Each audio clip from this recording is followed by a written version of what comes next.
Sarah, do you happen to have from yesterday the NPR quote where they were talking about how people are being scooped off the streets by these federal officers? There's something really important that I need to point out about this.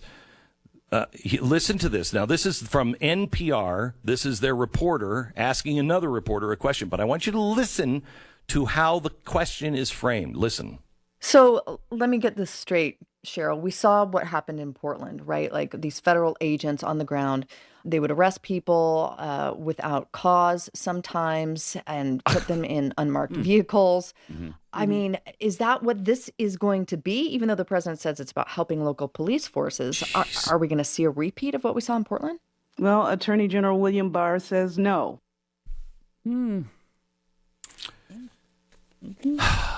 They are talking now about occupying forces. And they're telling you lies about how they're scooped off the street. That is not happening. Without charges. And they're beginning without charges. And they're beginning to refer to people as occupying forces. They're like occupying forces. Why are they saying that?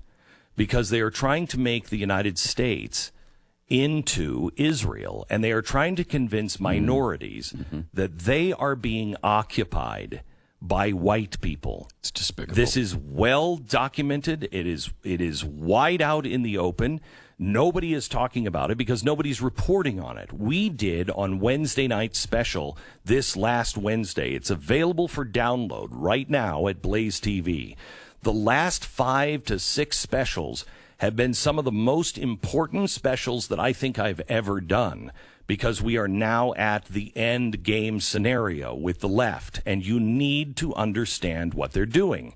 Now, they're also setting us up for civil war after the election. Listen to this montage of what people like William Holder and senators and congressmen are now saying about sending in federal troops to protect federal buildings. Listen to how they're casting this.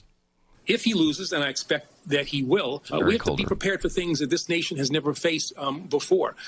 And unfortunately, that could involve the use of these forces. It has been suggested that this is a trial run for the President of the United States, who may be organizing to not accept what happens when we have the election. I think we should all take very seriously the prospect that this is, as I say, a dress rehearsal, a trial run. You don't draw a line in the sand. Senator from Oregon. This country may be looking down the barrel of martial law in the middle of an election. This is, I guess, the president's own version of martial law, since the real military has kind of pushed back from doing that. Is there anybody, having watched Donald Trump for the last 3.5 years, who doesn't think that Donald Trump would try to employ martial law if he thought it was the only way he could stay in power? This is so outrageous, farther than anything anyone ever said about Barack Obama, at least on this program. By far. And it is outrageous. Irresponsible fear-mongering like I don't think I've ever seen before. And the accusations they threw at you in our show at the time that we were creating hysteria among the base. What are they doing here? They are firing. You got to take back every apology you've ever made again. I know you did it earlier in the show, but you got to do it again because they do not deserve I tell you, any apology. I tried to reach out to those people who were honest people. I have found none. There just to weren't be any. Honest. Yeah.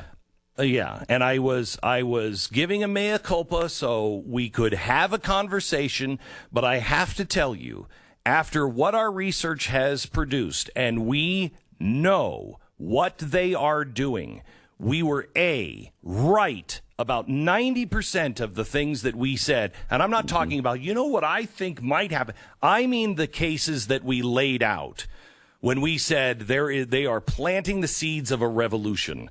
And here's who's doing it. It's all now verified, as if you watched this show last Wednesday night on Blaze TV, you saw. We can verify it now. We can put names and places and quotes and signatures to all of the things that we talked about. And I have to tell you, Katie Couric asked me, well, what do you mean by white culture? He has a problem with the white culture. What do you mean by that, racist? I'll tell you what I mean, Katie frickin' Couric. Exactly what's going on right now. Read the plank of the Democratic Party and how extreme they have become. Anybody who says any of all race is bad and can never be forgiven and are responsible for all the things that are bad, that is a racist person.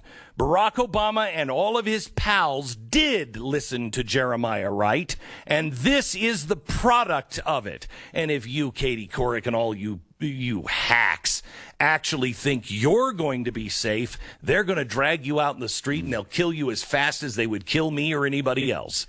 You are not doing yourself or this country any favors by usurping the Constitution of the United States. This is a hostile takeover. This is a coup that has been planned for a very long time, and enough. If you can't admit it, I have no time for you. None.